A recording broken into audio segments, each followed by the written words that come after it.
Hola de nuevo, bienvenidos a esta segunda entrega de nuestro análisis documental. Si recordáis, en la primera parte sentamos un poco las bases históricas de toda esta región. Pues bien, hoy nos toca dar un paso más. Vamos a meternos de lleno en esos acontecimientos absolutamente decisivos que van desde 1947 hasta el día de hoy. Y a ver, para entender la realidad actual no nos queda otra que mirar a la historia frente a frente, sin atajos. Vale, vamos a retomar el hilo exactamente donde lo dejamos. En la primera parte vimos que el vínculo judío con Palestina es histórico y real, pero también que Palestina era una tierra habitada mayoritariamente por árabes palestinos cuando el sionismo moderno comenzó a transformarla en el centro de un proyecto estatal.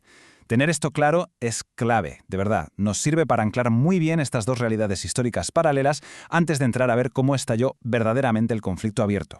Nuestra hoja de ruta para hoy nos va a llevar por 6 momentos clave: la partición de la ONU, la guerra del 48 y la Nakba, el tema de los refugiados y el retorno, la ocupación y Gaza, la resistencia, y cerraremos con esas dos grandes verdades históricas. Empecemos por el principio de esta etapa: la partición de la ONU de 1947, a través de la famosa Resolución 181. Fijaos bien en estos números, porque el contraste en 1947 era brutal. Resulta que la población judía no llegaba ni a un tercio del total, y tenían en propiedad menos del 7% de la tierra. Pero, y aquí viene el punto de inflexión, el plan de la ONU recomendaba asignarles más de la mitad del territorio para crear su futuro Estado, dejando algo menos de la mitad para el Estado árabe y a Jerusalén con un estatus internacional. Es decir, estas cifras nos muestran de una forma muy fría e imparcial la enorme brecha demográfica y territorial de aquel momento crucial. Claro, ante esta propuesta las reacciones no se hicieron esperar y fueron, como imaginaréis, polos opuestos. Por un lado, el movimiento sionista dijo que sí al plan. Su lógica era bastante comprensible. Les daba por fin el tan ansiado reconocimiento internacional para crear su Estado, algo que era vital tras décadas de persecuciones y justo después del horror del Holocausto.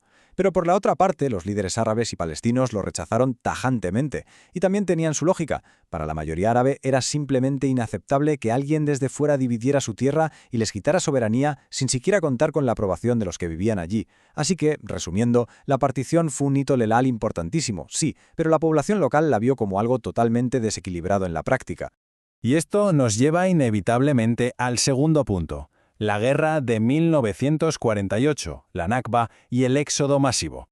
Más de 700.000. Hago una pausa aquí porque esta cifra realmente sobrecoge. Hablamos del número de civiles y refugiados palestinos que fueron desplazados masivamente tras la declaración del Estado de Israel en mayo del 48 y el estallido de la guerra en la región. A este éxodo tremendo, a esta pérdida absoluta de hogares y comunidades enteras, se le conoce en árabe como la Nakba, que literalmente significa la catástrofe. Y ojo, porque es absolutamente fundamental aclarar algo. La gente no hizo las maletas y se fue simplemente porque quiso. Los historiadores lo tienen clarísimo. Fue el resultado de una dinámica de guerra complejísima y muy dura. Hubo ataques directos a ciudades, hubo expulsiones sistemáticas y sobre todo un pánico tremendo. Un miedo alimentado por masacres horribles cometidas por fuerzas militares, como la tristemente famosa masacre de Deir Yassin. Si mezclas todo ese terror con el colapso total del liderazgo palestino y el avance de las tropas, tienes el panorama completo de por qué ocurrió este desplazamiento masivo. Llegados a este punto, debemos abordar la gran pregunta de frente. ¿Era verdaderamente inevitable que Israel se creara de esta manera? A ver, históricamente, sobre el papel había otras opciones. Figuras importantes como el filósofo Martin Buber defendían ideas como un Estado binacional o un modelo federal compartido. Pero seamos realistas, esas alternativas no tenían ningún peso político en aquel momento. Había dos nacionalismos chocando frontalmente, una enorme desconfianza mutua y un claro desequilibrio de fuerzas.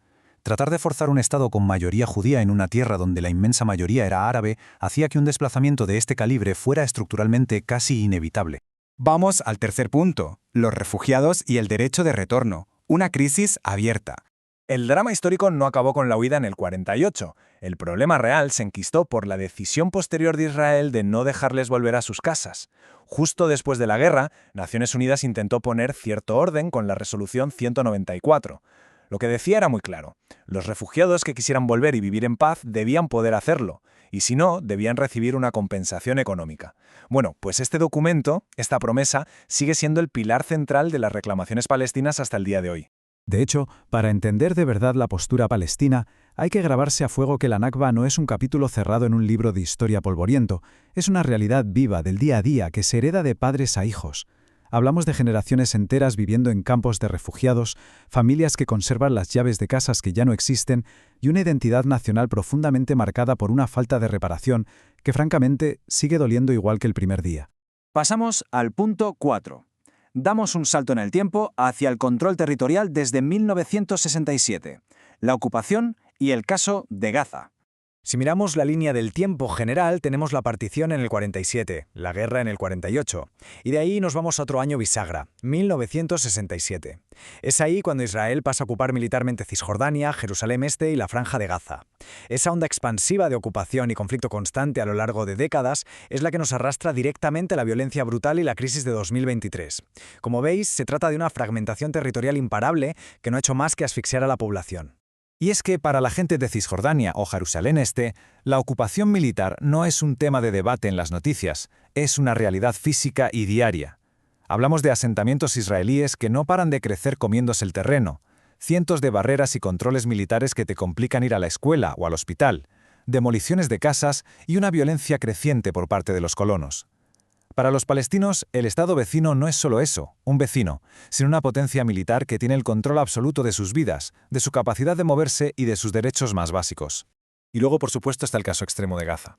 Tras décadas de un bloqueo severísimo y un montón de guerras a sus espaldas, llegamos a los horribles ataques del 7 de octubre de 2023. Aquí hay que ser rotundos e imparciales. Los ataques de los grupos armados palestinos contra civiles israelíes fueron actos criminales. Punto. Son injustificables. Ahora bien, el derecho internacional dice otra cosa con la misma contundencia, y es que esos crímenes no justifican bajo ningún concepto un castigo colectivo, no justifican arrasar los medios de vida ni negar la supervivencia básica de más de 2 millones de civiles palestinos que hoy se enfrentan a una catástrofe humanitaria sin precedentes. Entramos en el quinto punto, un apartado complejo pero necesario: resistencia, terrorismo y justicia.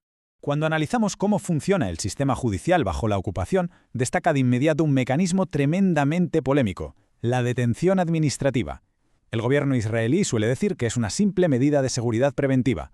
Sin embargo, las organizaciones de derechos humanos denuncian algo muy distinto. Al final del día, es una herramienta que permite meter a alguien en la cárcel indefinidamente, sin un juicio formal, basándose en pruebas secretas que ni el detenido ni su abogado pueden ver. Básicamente, se anula por completo cualquier posibilidad de tener una defensa justa. Y si hablamos del uso de la fuerza y la violencia, el derecho internacional humanitario traza una línea divisoria clarísima. Resistirse a una ocupación militar puede llegar a estar amparado por la ley, sí, pero con una condición innegociable: que los ataques vayan estrictamente dirigidos contra objetivos militares. En el instante en que se ataca, se secuestra o se aterroriza de forma deliberada a civiles, eso es terrorismo, y es un crimen de guerra. No hay más vuelta de hoja. Tener una causa política muy legítima no convierte cualquier forma de matar en algo aceptable.